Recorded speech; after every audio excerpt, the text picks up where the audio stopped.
Hello, welcome to my channel. This is a short video unboxing of a new Samsung S26 Ultra. I'll be replacing my S24 Ultra. So just a quick video.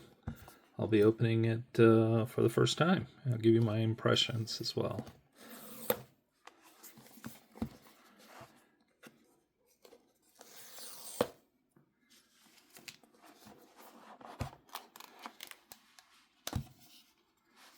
Okay, let's see, it comes in this,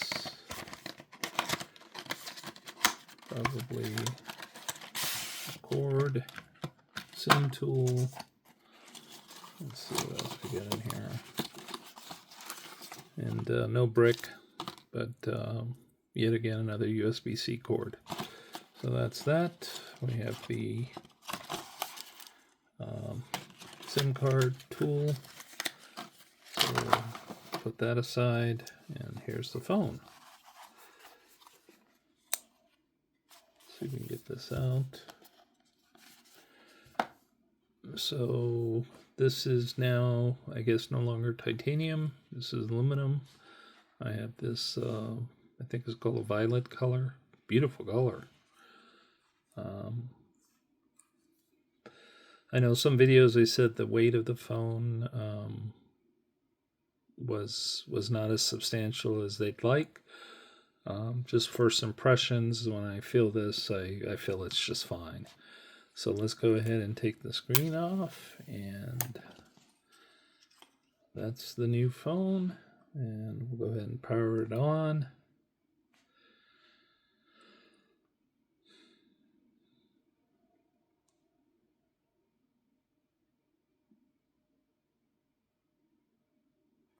Well, at least I thought I would power it on, but maybe it doesn't have the knee. Oh, there we go. Okay. I've been using Samsung phones, I think, since the Note 4, so that may date me a little, but find these phones to be pretty good, and I always get the unlocked and get as much memory as I can. So this is a 1 terabyte version, and beautiful screen, welcome screen. We'll go ahead and put it in English, and I won't bore you with the rest, but anyway, nice looking phone. I look forward to some of the improvements, hopefully over the S24. So until next time, enjoy.